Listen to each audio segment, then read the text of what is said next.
Bonjour à tous et bienvenue pour un nouvel épisode de Solo Q Heroes. Et aujourd'hui, on va parler de Beifeng, le meilleur joueur de Qiyana au monde. Il était rank 1 en Chine pendant une éternité avec plus de 1800 LP. Et aujourd'hui, on va voir ce qu'il donne sur Qiyana dans une game où il va nous montrer un peu l'étendue de son talent. C'est un champion vraiment pas évident à jouer, surtout qu'il a été beaucoup nerf. Et donc voilà, donc là on voit qu'il joue dans un match-up contre Fizz qui est pas forcément facile. C'est un joueur qui joue extrêmement agressif dès la phase de lane. Il va chercher beaucoup à trade. Là d'ailleurs une auto qui a été très bien calée. On voit il utilise la range de son auto parfaitement. On rappelle ceci, maintenant on joue avec Electrocute. Alors qu'avant on jouait First Strike à l'époque où c'était OP, on pouvait faire le double proc First Strike, ce n'est plus possible, ça a été patché. Et du coup on va voir comment il se sort d'un match-up qui n'est pas forcément évident pour d'autres assassins, le Fizz, et comment est-ce qu'il roam, avec en plus un early gang vraiment sticky du Lee Sin au moment où il voulait éventuellement faire bounce la wave, avec le stun qui est nécessaire, et il se dodge pas le Q, ça c'est catastrophique. Il y a son jungle qui vient en soutien, il a proc l'électrocute, est-ce que le Q va toucher? Non.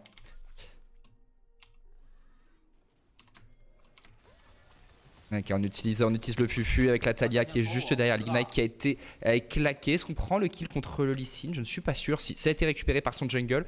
Et là, il se retrouve pris à partie dans sa jungle. Mais on voit qu'il tempo extrêmement bien avec l'élément des forêts, bien sûr, qui lui permet de se rendre invisible. Et il va prendre une deuxième assist, pas un deuxième kill. Alors, est-ce que c'est si bien que ça? Oui, c'est si bien que ça parce que la wave est en train de bounce vers lui. Vous voyez, c'est extrêmement important d'avoir des roam timing. Alors là, il a été forcé au moment où la wave vient vers vous. Du coup, vous perdez pas de farm. Alors, vous inquiétez pas, la game est très serrée. Je vous le dis parce que on m'avait reproché sur la game des Karim qui était trop facilement gagnée après un early kill. La game est extrêmement serrée. Je ne l'ai pas regardé dans le détail, mais je sais qu'elle est très serrée. Mais en tout cas, lui, il est bien. Il a bien joué avec son jungle, il a très bien tempo et surtout il a la wave qui vient vers lui, ce qui est le principal. Alors est-ce qu'il va perdre ce canon? C'est un autre sujet. Premier back, lame dentelée. Donc là ce qui est bien c'est que ça va être une game serrée dans laquelle il a le contrôle, vu que c'est lui qui va être potentiellement fed. Il faut voir comment un joueur de Qiyana fait pour réussir à carry. Comment est-ce que le meilleur joueur de Qiyana au monde fait pour essayer de carry?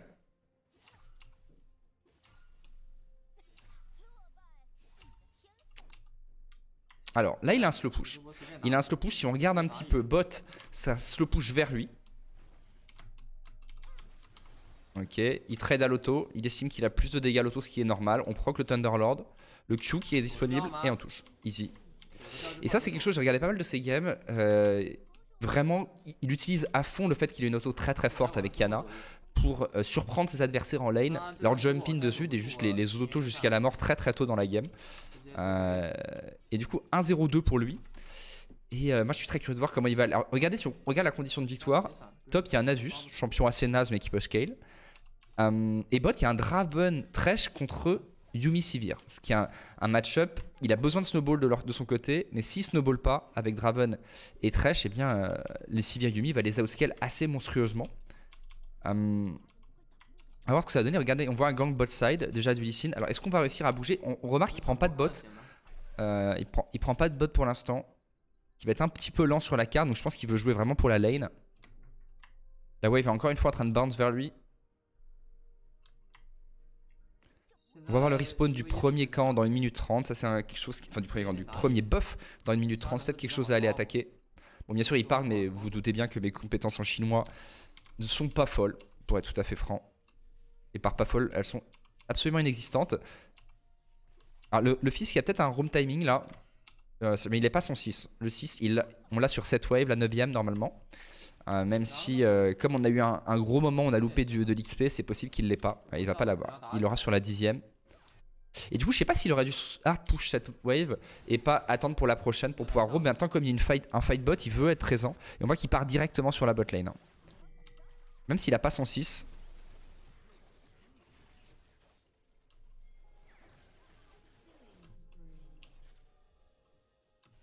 Pour l'instant ça se passe bien pour sa team. Cette Qiyana qui a priori devrait y passer elle aussi. Je sais pas si elle va avoir tant de recall. Je pense qu'il va être un petit peu dégoûté s'il a bougé pour rien. Ouais, non, elle est foutue. Ouais, là il a pris les couteaux parce qu'il a pas envie de perdre trop de temps je pense. Et du coup on va pouvoir prendre la plate. Il va perdre du farm bot, mid pardon. ce qui est la conséquence d'avoir hard push sur la prochaine. Mais il faut pas hésiter, dès qu'on voit de l'action avec un champion comme Qiyana, il faut bouger. Ça requiert une certaine discipline, mais parfois sortir de sa zone de confort. Il y a beaucoup de joueurs qui ont du mal à sortir du schéma de laning phase parfait pour se créer des situations de roam. Parfois, savoir quand roam, c'est aussi savoir quand perdre du farm notamment. Et donc quand est-ce qu'on peut évaluer quand c'est rentable de roam ou quand c'est rentable et donc de perdre du farm. Là par exemple on a un bounce bot. Éventuellement s'il push la prochaine il peut directement aller bot. Parce qu'il sera 6, il est 6 d'ailleurs. On voit qu'il est toujours en train de trade avant de push. Avec Qiyana il privilégie systématiquement le trade. Je l'avais vu dans une autre game où il jouait contre une Syndra. Où il se retrouvait avec 4 de farm. Il se retrouvait avec 4 de farm au bout de 5 waves, mais il avait pris un kill. Il privilégie toujours, voilà, regarde, toujours le trading pour vraiment empêcher son vis-à-vis de bouger. Il a préféré rester, ce qui est étonnant, je pensais qu'il serait allé bot. Ouais, d'ailleurs, je pense qu'il le paie assez cher. Je pense qu'il aurait dû aller avec le Thresh parce que regardez là. Alors peut-être qu'il a pas fait ça parce que la Talia n'est pas là. Mais je pense qu'il aurait été très bien inspiré d'aller bot parce qu'il y avait une grosse wave sous la tour du fils qui aurait pas pu la push out facilement. Et il y avait quelque chose à faire bot sur le bounce. Ah bon, ça c'est. Je me permets de souligner ça. Et là on a les bots. On a Rush X Drinker. Alors qu'il y a juste un fils qui est pas fed.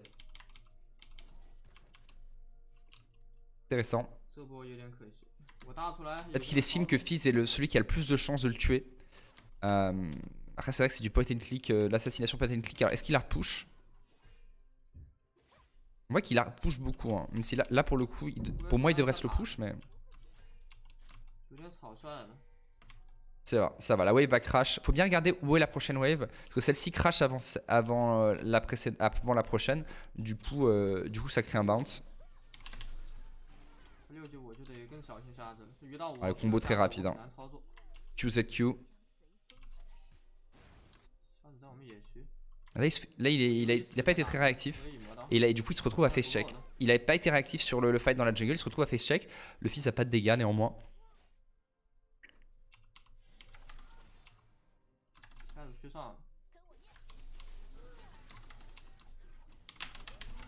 Ouf, extrêmement agressif de la part de Beifeng là-dessus. Qui a tenté le go-in parce qu'il n'y avait plus de E. Qui a tenté de le faire pour le surprendre juste avant le E, mais c'était pas suffisant. Ok. Et en fait, pourquoi est-ce qu'il a joué le X-Drinker? Parce qu'il voulait jouer pour le kill, tout simplement. Il voulait jouer pour le kill, ça n'a pas été suffisant. Est-ce que c'est rentable comme move? Pas convaincu.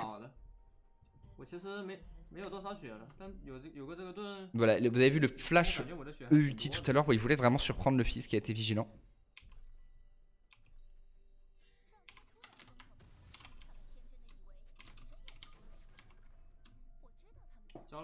Après, il y a peu de joueurs qui peuvent bien réagir à ça, hein. Ça va tellement vite.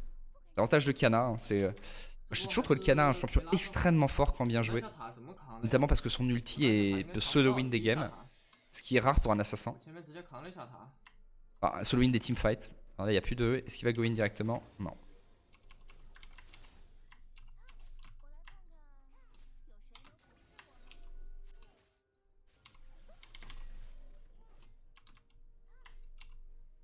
Il y a le Thresh qui vient en soutien, il y a le Thresh et la Talia. Et là on voit qu'il joue extrêmement safe, il n'a pas la vision. Pas de flash. Et là le fils est dans une situation pas forcément confortable où il se fait freeze. Il va être obligé de s'avancer un petit peu. Plus de E. Le truc c'est qu'il sait que s'il go in il peut se faire prendre par un Lee Sin. C'est pour ça que la Talia d'ailleurs est derrière.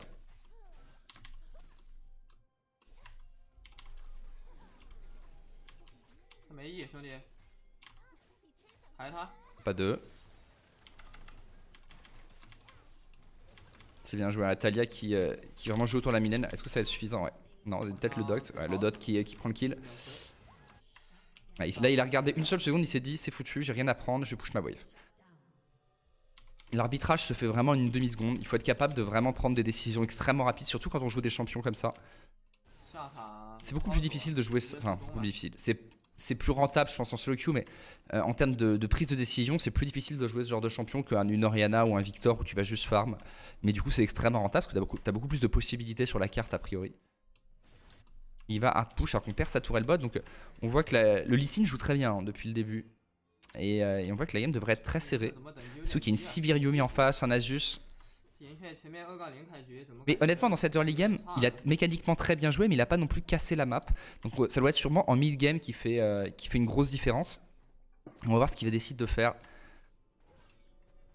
Avec son sweeper il va pouvoir potentiellement essayer de trouver des trous de vision. Et il prend une pink, très important quand on joue un assassin de prendre une pink pour être sûr qu'il n'y ait personne dans le bush dans lequel on campe. Attention parce que là le Fizz a un timing de roam potentiellement, il a déserté la mid lane et regardez il arrive bot. Vous voyez typiquement là le Fizz il a pris un timing roam sur une wave qui est pourtant nature. Beaucoup de joueurs auraient simplement pris le farm mid et auraient été en retard pour ce move bot. Et du coup au bout du compte, et bien le Fizz qui prend un kill. Voilà. Donc cette wave eh bien, elle est rentable surtout que comme la Kana n'était pas là, eh bien il perd pas grand chose. En tout cas par rapport à la Kana qui prend que 3 farms. Donc Beifeng qui se fait un petit peu outroam là-dessus. Même si c'est un petit peu le hasard des allers-retours. Parce que forcément, quand on base, généralement on donne un timing roam à l'adversaire et inversement. Parce que du coup, eh bien, on va être pas là pendant quelques temps. Et après, par contre, quand on revient et que l'adversaire, par exemple, c'est à son tour de base, eh ben, c'est nous qui allons avoir un timing roam. Quand on est un roamer d'ailleurs, c'est très bien d'avoir. Imaginons que vous jouez Kana contre Orianna. C'est très bien d'avoir des timings de reset décalés. C'est-à-dire de pas. Si les deux joueurs reset tout le temps en même temps, c'est à l'avantage du laner dominant parce qu'il va pouvoir mettre la pression en même temps en revenant. Alors que si les joueurs ont des timers décalés, eh bien chacun aura un timing de roam sur son reset, sauf que ça avantage le roamer. Ah, il joue très haut pour essayer de deny du farm. Il farm très bien pour un assassin.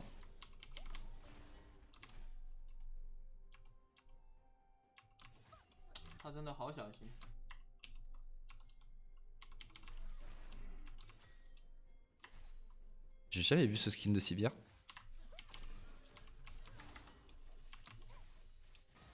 Alors, il bouge. Est-ce qu'il peut tenter quelque chose là-dessus? Je pense qu'il y a peut-être quelque chose à faire. Il n'y a pas de flash, il a sa prowler. Oula, là il va pouvoir mettre un ulti directement. D'ailleurs, il est complètement vu. On voit que tout le monde s'est mis à reculer. Ouais, c'est un petit peu dangereux hein, de la part de la part du Lee Sin. Il n'y a plus de mana par contre. Il va pouvoir récupérer un blue là s'il arrive à tuer la. Ouais. Heureusement qu'il y a eu l'ulti. Ça joue bien. Il a tout dodge, le stun qui est parfait. Il a bien joué après le Lee Sin, il a un peu troll à mon sens. Et le blue buff qui arrive pile au bon moment parce qu'il avait plus de mana. Donc, ça s'est bien passé pour Beifeng. Mais encore une fois, le timing roam était bien vu. Tout le temps avoir les yeux rivés sur sa carte à ce moment. Quand on joue ce genre de champion. Auto Q. Toujours essayer de caler des autos entre les Q. Kana a énormément de dégâts sur les autos. Le Q est téléguidé. Hein. Quand on a EQ, quand on fait EQ avec Kana, le Q touche forcément. Je pense que c'est toujours le cas. Hein. C'était le cas avant et là j'ai l'impression qu'il était téléguidé malgré le flash out. Et ouais, toujours mettre. Si vous pouvez mettre les autos, c'est toujours bien. Ulti Q, ulti auto Q.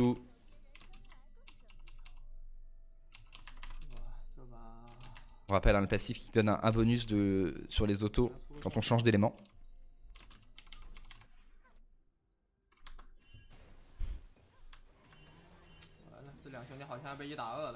Une des grandes forces hein, de Kana aussi, c'est de pouvoir tempo un peu à la Akali avec le tempo de la forêt, l'élément de la forêt qui est assez broken en termes de fufu. On voit que dès qu'il a un endroit, généralement ça gagne. Mais le Lee Sin, on a l'impression qu'il joue toujours à l'opposé de la Kana. Ce qui est quelque chose que vous pouvez faire quand vous jouez un jungler notamment. Toujours apporter l'action à l'opposé du joueur fort qui est en face.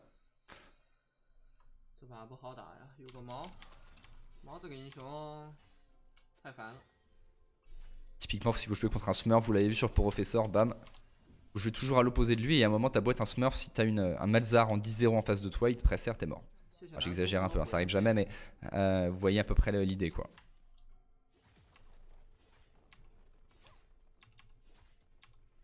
Et la tour qui est récupérée. Donc là on voit qu'il met pas mal l'emphase quand même sur le farming dès qu'il peut. Ce qui est nécessaire à Yellow. Hein. T'es obligé toujours d'avoir un farm impeccable. Le Fizz, alors là, je sais pas s'il a son E. Non, il a pas son E, ça c'est risqué quand même. Ouais.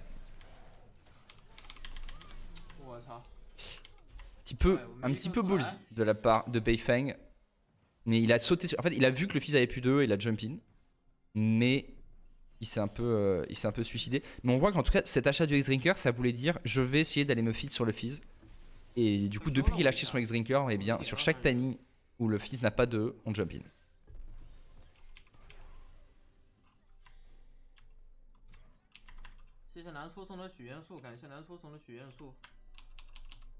Alors vous avez vu les timers qu'il a sur sa minimap, ça c'est un truc que les Chinois ont, qui sont des timers affichés sur la minimap.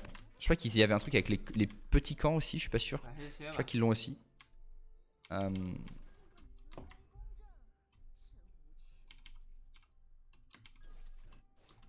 Ce qui revient au même, hein. Techniquement on a l'info aussi. Ça fight sans lui, c'est pas bon signe. Pas d'ultimate. Je pense pas qu'il va se montrer. Il est obligé, mais le combat qui va trop loin de lui. Aussi simple que ça. Il n'y a pas beaucoup de counterplay là-dessus. Hein. Il y a encore le... Ouais, il n'y a plus de... Bon, il réussit à gratter un kill. Mais il n'y a pas grand-chose à faire pour lui. Là, c'est ses coéquipiers qui passent leur temps à fight sans lui.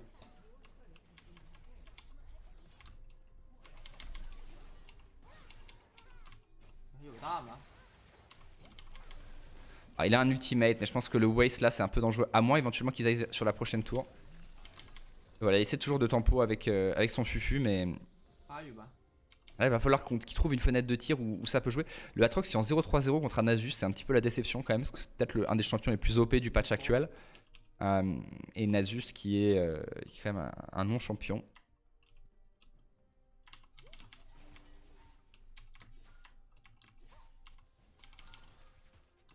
Après, il a beaucoup de dégâts. Hein. Il a vraiment beaucoup de dégâts. Je sais pas si il a l'air de faire un build qui est presque breezer avec sa Kana. Je me demande s'il est pas en train de faire un Black Cleaver là.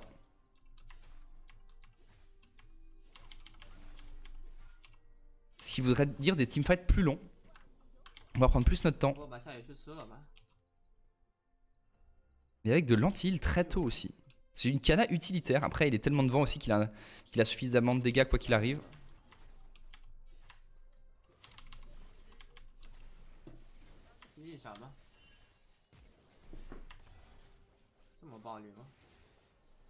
Clean. Bon, ça joue, hein, ça clique. Et du coup, effectivement, Black Cleaver. Black Cleaver, est-ce qu'il prend une pique? Non, il prend une BF, une épée longue. Et là, on va se fight pour le Drake. Alors, c'est intéressant de regarder son positionnement pour le Drake. Ce genre de champion doit forcément flank. Je suis assez curieux de voir comment il va se placer. 45 secondes, il a un sweeper. Daiesh, je sais pas ce que ça veut dire. Peut-être que ça veut dire Drake.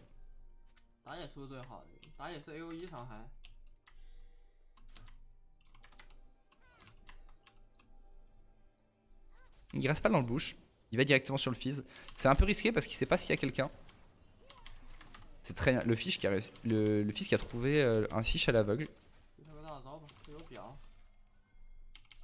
Alors l'avantage là de cette montrée, enfin de ce qu'il a fait, c'est qu'il a chassé le Fizz du flanc, mais il a pas pris de position.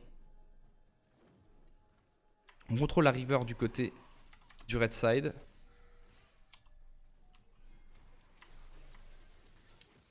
Là, il sait qu'il est pas vu. Il y a le sweeper. Ouais, directement, la Destined Tense qui touche. Et par contre, vous voyez à quel point il est rapide hein, pour déclencher.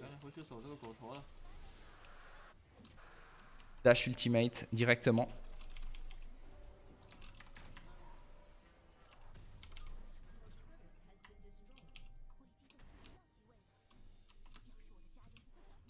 Et du coup en Drake, ça lui fait 2 Drake. Deuxième Drake.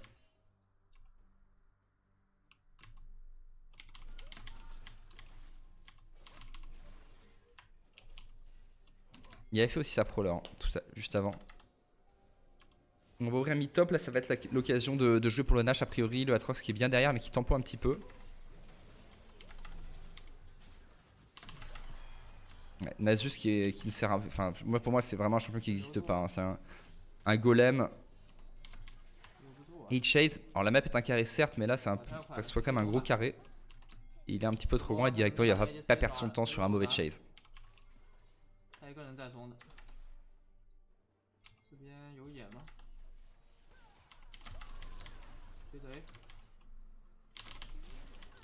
Il a pris son temps. Il a pris son temps. De toute façon, il savait qu'un AD carry isolé comme ça, il peut rien faire. Vous voyez qu'il mettait des autos entre chaque spell. Très important pour optimiser votre burst et même votre DPS et votre burst avec Kiana.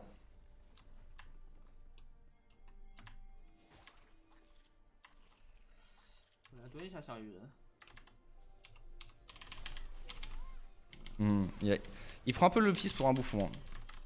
Et bon, même sans ultimate, ça passe. Je sais pas ce que voulait faire le fils non plus.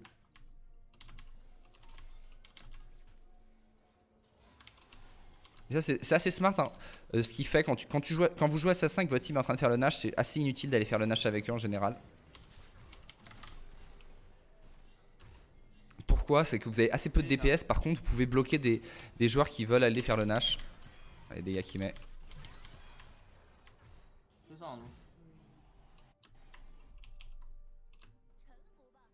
voyez que Kiana, même avec les nerfs et même avec un build semi-bruiser, quand vous êtes fait, ça one-shot à peu près n'importe quoi.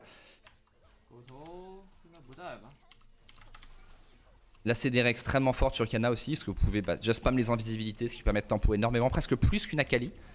Pour moi, c'est un peu il y a un peu d'une Akali AD avec Kiana. Et je pense vraiment que c'est un champion qui peut hard carry en solo queue, dans le sens où vous avez à la fois ce potentiel de one-shot qui est quasiment pas dodgeable. Vous pouvez tempo énormément des situations compliquées, beaucoup de mobilité, et surtout un ultimate qui solo win les teamfights, donc vous pouvez vraiment tout faire. Ce qui n'est pas évident, c'est l'early game. Mais vous voyez, la technique de Beifeng est vraiment, et c'est pas que sur cette game, parce que j'en ai regardé d'autres, qui est vraiment de trade très très agressivement en face de lane. Toujours aller chercher des autos en face de lane pour forcer les backs adverses. Et si possible, essayer de se désynchroniser sur les backs pour pouvoir avoir des timings de roam et pas être enfermé dans un pur match-up de 1v1. Vous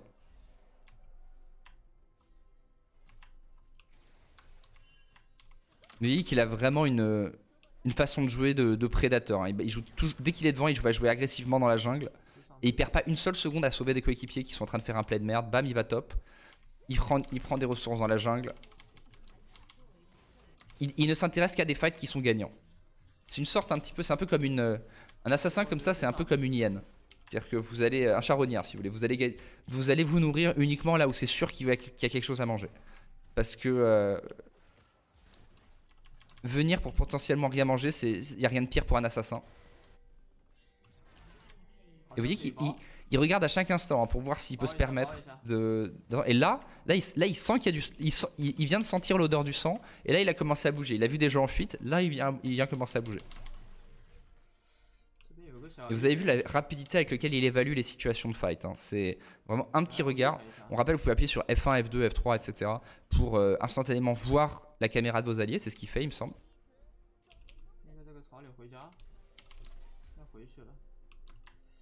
Peut-être pas. Et il regarde avec. Il met son curseur sur la map. Faudrait que je regarde tout à l'heure s'il utilise des F-keys. En vrai, F-keys c'est forcément mieux à utiliser, mais le problème c'est quand t'as joué pendant longtemps, c'est très difficile de team match, je trouve.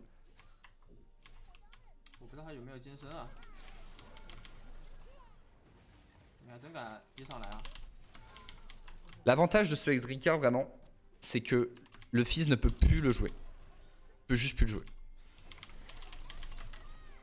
C'est bien joué, mais bon, pas suffisant. Il est passé derrière le Lee Sin et donc la Yuumi pour mettre l'ultimate derrière. On voit qu'il est assez vite par contre. Et on voit un stuff full PNR mort en pourcentage avec Serilda et la Swiss et Black Cleaver. Après dans ce fight, le truc c'est que aussi jouer tout seul quand tu joues assassin, ça peut être smart. En l'occurrence là il a fait claquer l'ultimate de la Yuumi, il a tué le Fizz. Je sais pas s'il y a eu l'ultimate du Lee Sin qui est parti. En tout cas ça empêchait le teamfight derrière en follow-up de l'équipe adverse.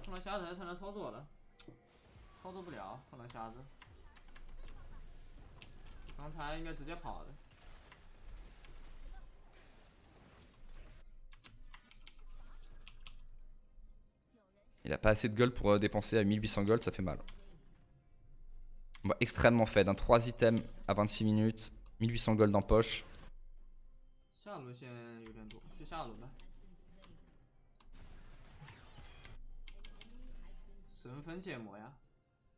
Son équipe qui se débrouille pas mal.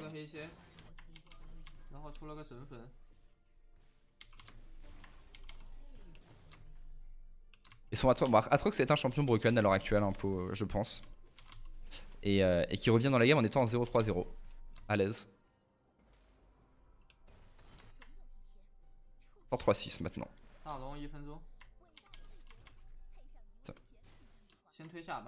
Et c'est un Aatrox Divine Thunderer. Ok. Ouais, je sais pas si c'est pas une mauvaise idée. Y'a pas d'omnivore quoi, c'est un peu dommage.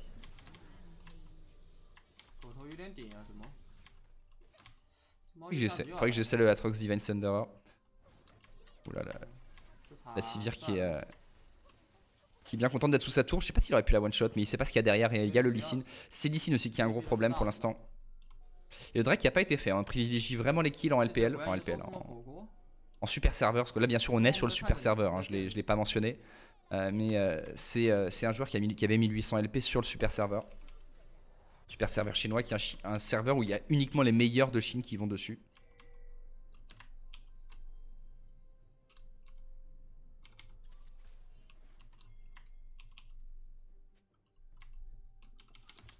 Et là on va commencer à jouer pour Nash à 15 secondes. Et comment est-ce qu'on va essayer de se positionner du côté de Beifeng, qui avait pas d'ulti de Yumi. Oh là il a une très bonne position. Ouais. Il tank le Lee Sin. Il a loupé son Q. Donc il doit flash in. Et il sait que ce flash in il en vaut double. Hop là. Et la Yumi.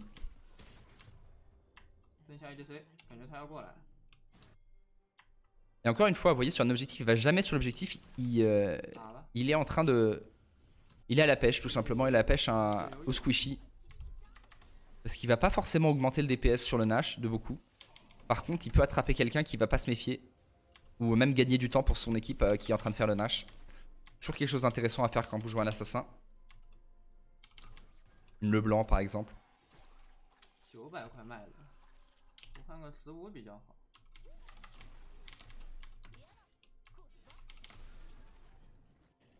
On n'arrête pas de farm. Hein. Il est quasiment full stuff. Il lui manque sa Valmortus. Il va préférer split, ce qui est assez smart avec Kiana. Parce que si les gens viennent te chercher, t'as beaucoup de mobilité, t'es assez difficile à attraper.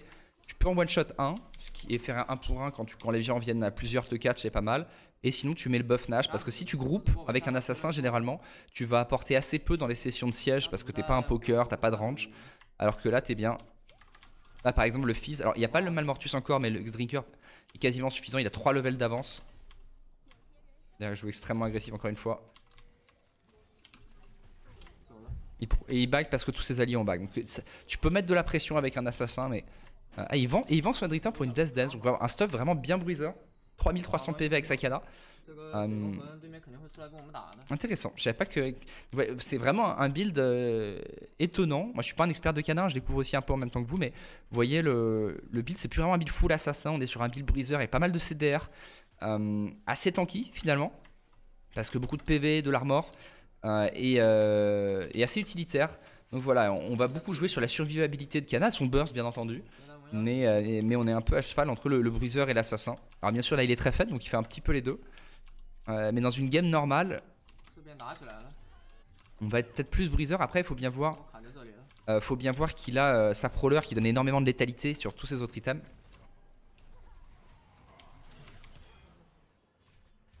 Le fils qui se régale. Et vous voyez qu'il s'est même pas arrêté pour aider le trash. Hein. Il allait chercher là où il y avait du kill à prendre.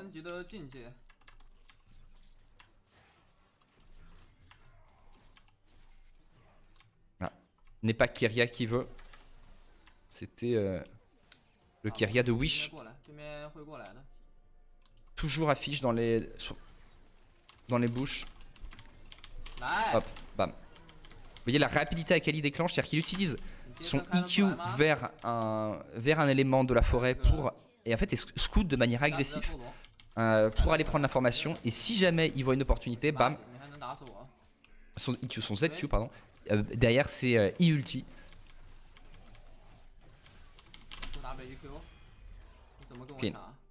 Clean. Et voilà, du coup, très belle victoire de Beifeng. Vous voyez comment essayer de jouer ce build très orienté bruiser, donc peut-être à reproduire. Je ne sais pas s'il fait ça systématiquement, il me semble que c'est un peu son adaptation après tous les nerfs de la Kiana. On joue extrêmement agressif en face de lane, on va beaucoup chercher les trades à l'auto. On va essayer de désynchroniser les backs pour essayer de trouver des timings de back, des timings de roam, pardon. On prend aussi beaucoup de moyens d'enlever la vision, que ce soit des pinks, un sweeper pour essayer de trouver des bouches non wardées. On n'hésite pas à faire le combo avec le ZQ pour aller scout en fufu au milieu de la team en face pour ensuite déclencher avec le E ultimate. C'est ce qu'il a fait à la fin, il a pris un stand triple kill. Et sinon, il faut être patient avec Iana, il faut un petit peu attendre son heure, ne bougez que pour des kills, vous êtes là pour vous feed, surtout en solo queue. En tout cas, j'espère que vous avez aimé cette vidéo, n'hésitez pas à sortir ce champion, me dites-moi en commentaire si ça vous aide pour la solo queue. Et je vous dis à la prochaine pour un nouveau Solo Queue Heroes. Ciao.